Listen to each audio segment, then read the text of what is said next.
Dream to become the next Sir Isaac Newton or Albert Einstein? Learn from the master. Refat Bari. Watch his videos to achieve your dreams.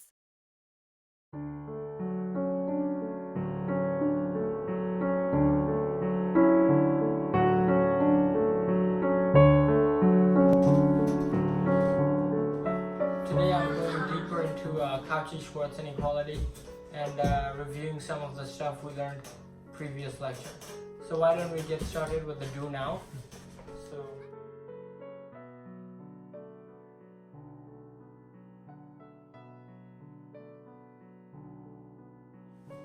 So I'm guessing it's gonna be pretty stacked after all these easy ones. yeah. So let's see. I'll begin my do now with a vector. So let's say I have a vector v, and maybe it'll have components 3, 4. Why can't it take it to 5, 12 or something like Yeah, that? okay. And let me ask you some questions in regards to this vector. Find another vector in the same direction as the one I just gave you, but it's going to be a unit vector. And I'll ask you another thing. Find another vector, maybe we can call it q, so that it has a dot product, of 0. Okay, so good luck. Try to find these two vectors and Can we work as a team instructor? Sure. So go ahead. Good luck. And I'll be waiting. Let's do part 1. So, K is the direction of V, right? So K equals the direction of V. So we know from the previous lesson that we can manipulate the magnitude. So 3, 4. Because we know the Pythagorean triple 3, 4, 5, we can easily know that the magnitude of 3 is 5. So Alex has shown us that 3 plus 4 is 7. Yeah. That's not how we compute the magnitude of a vector. So to remind you folks, finding the magnitude of a vector is done as follows. Not quite We done. take the sum of the squares of the components. So who gonna go to the board to do it? You guys can come up and I go can ahead do it easily. and try to solve the do now. Give me a pretty good marker. Maybe we should invite the other student so that I was wrong. You said it's not 7. I think he can still attempt. Yeah, The you do now? can still attempt to do This that. is 3 plus 4 is 7, right? Okay, let's see. Yeah. Wait, let's do this. Let's think about this. 3, 4. The magnitude of that. So, the magnitude of that would be the square root of 3 squared plus 4 squared. I want to do this. I know that this is really easy, but I want Alex to understand this over here. Okay. Has missed the past couple lessons because his hippocampus flew away a day ago. So I want him to catch up.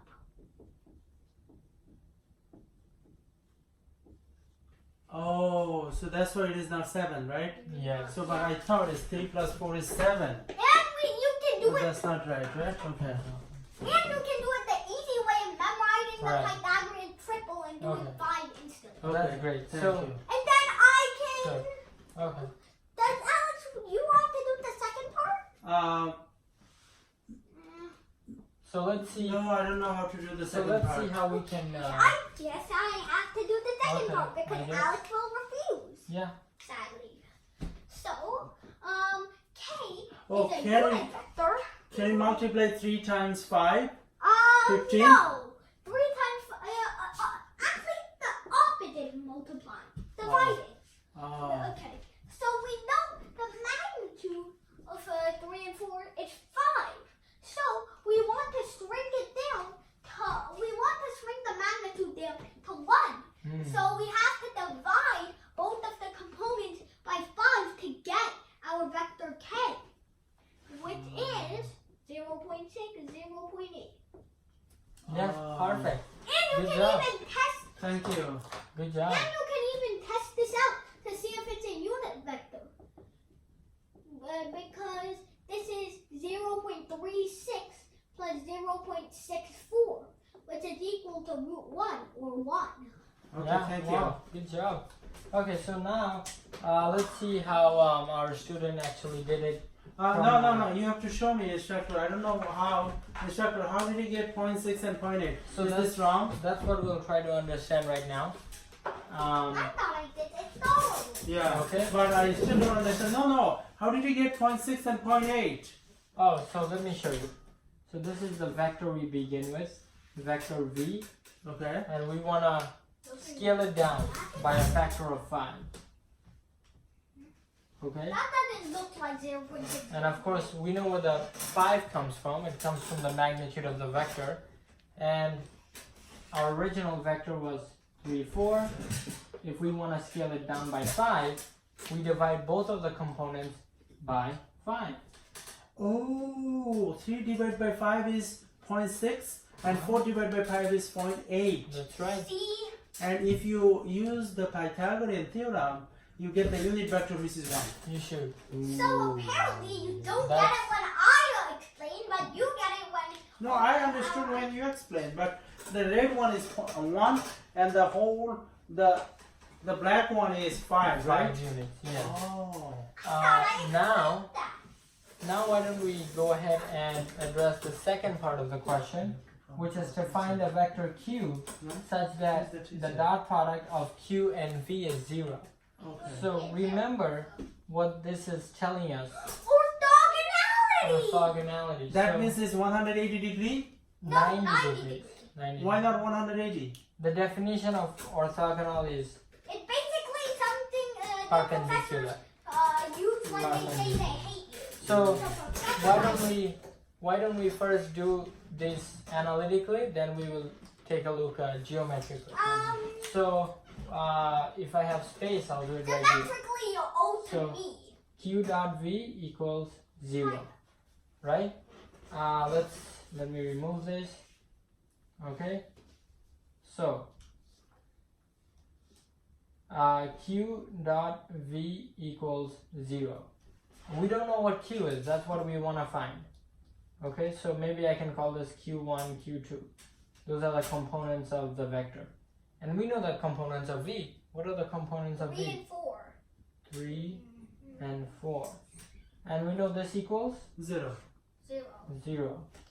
So So remember we have to find what q and what q2 will make it 0. exactly. So Q1 times 3 plus Q2 times 4 would be 0. But we have to Right. know how many possibilities there are, right? Right. So How many orthogonal, how many possibility? I mean, there's Right. only 2. so No, I see there are 4 possibilities, right? No, are. there are only Well, 2. let's try to plug in numbers. We are basically trying to find numbers that make this equation We true. can't blindly guess. Can we guess some numbers? Maybe Negative 4. Negative 4 and 3. maybe Because 4, 3. that would So give us like let's the see if that works. Minus 12 plus 12. 3 times Minus 12 plus 12 is 0.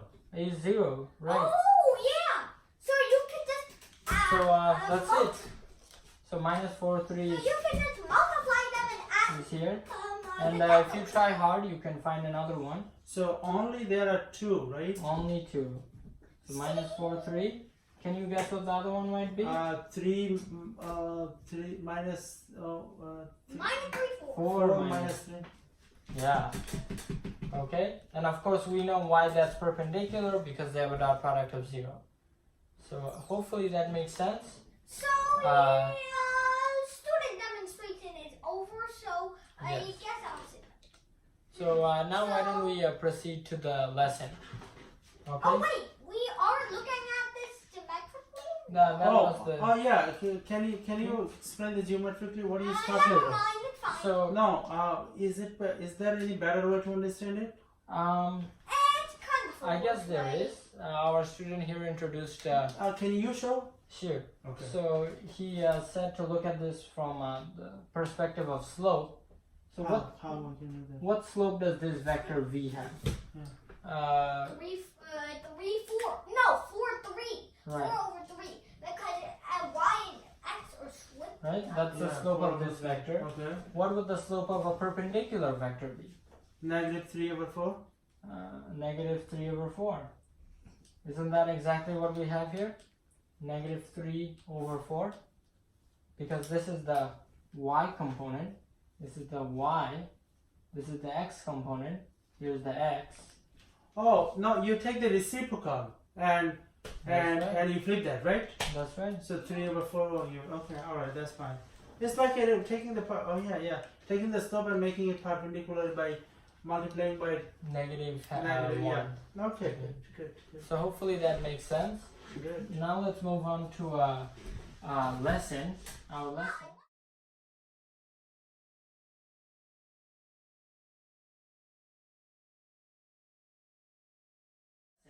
Our I lesson. wonder how you get the second one using that method. So our Maybe lesson. that's something for the future. Okay. Our lesson today is going to be using the Cauchy-Schwarz inequality, which is something we learned yesterday. I believe you. It's Okay. fine. So let's try to do some memory recall what the Cauchy-Schwarz inequality says. So let me write it down right now. Cauchy Schwarz gives me very Schwarz eerie memories of the number 2. inequality. Okay, so let's try to remember what this inequality says. I'll do it very short so that we don't waste any time. Why don't feeling of the number 2. why don't we begin with the the second cosine definition? the cosine definition of the V dot product of v dot u v dot u over the magnitude of v times the magnitude of u. And of course, remember that cosine is a bounded function, so that its absolute value is always less than or equal to 1. Can you show me why cosine is bounded? I forgot. Sure. Because it's a function, So- right? Remember, cosine is a trigonometric function, and its y-intercept begins at 1, and it looks much like this. So that's positive one. Where the negative one comes from? The So negative one comes from the deep. let's look at the range of cosine. Maybe it's not drawn to scale, but you can see that it's always greater than negative 1 and less than 1. Oh, that's what you mean when you are talking about inequality, right? That's right. That's why it's always less than or equal to 1. Okay, good. Okay. I think I got it. And because cosine theta is always less than or equal to 1, Okay. so is the right hand side Because Right. that's equal to cosine theta. over magnitude of v times magnitude of u. Okay? And because the right hand side is 1, we can go ahead and cross multiply. And if we go ahead and cross multiply, what do we see? We see that v dot u is less than or equal to magnitude of v times magnitude of u. Right? That's what the Cauchy-Schwarz inequality is, right? Okay. So hopefully you recall that. If you don't, you can do what I just did How and can we? Okay. derive it. I just want to tell you something that I was doing a few days ago. Mm-hmm. So, Okay? I was doing math problems using the program AOPS, Okay. and then there was one of the geometry questions, and I didn't have a calculator near me, so I had to search up on Google like the triangle calculator, and I learned that the side A plus the side B, like the side A and side B always are less than side C separate, but when you add them together, it always must be greater than side C. Oh, that's called triangular something. Right. That's That's called a- triangular. Also- That's called triangular addition. It's actually called the triangular inequality, Excuse is- me, which is what we're going to try to prove. instructor. So the triangle, Instructor. yes. B is longer than C in the one you drew. it's not drawn to scale. So the triangular inequality states that the sum of any two sides of a triangle is greater than the third. Today our goal is to prove this using the Cauchy-Schwarz inequality. So how can we get started? Oh, you want to do proof? Yes. Oh, okay. So- I guess I've been awaiting this moment for like 22 days. Yeah. proof. 23 maybe if Oh we my lost track. god. Yeah. Proof. Finally, So- finally you are doing proof.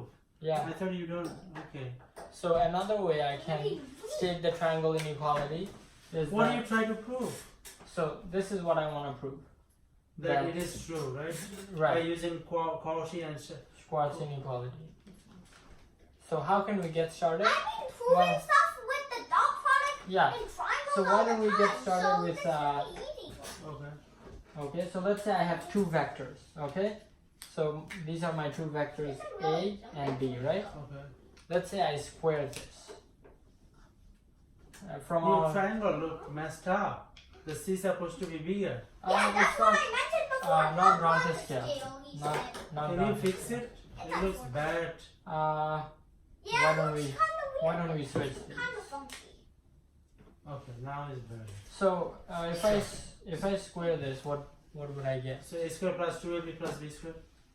No, if you watch our video or our lecture before, you would know that this is equal to this dot product, Dot product. right? But that's the magnitude of a squared plus 2 times Right. a dot b plus b, the magnitude of b squared. So this Exactly. guy was technically right.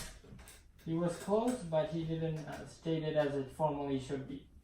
So, A plus They're gonna B take the squared. hassle to say all these That's symbols this. in words. So he Okay. just decided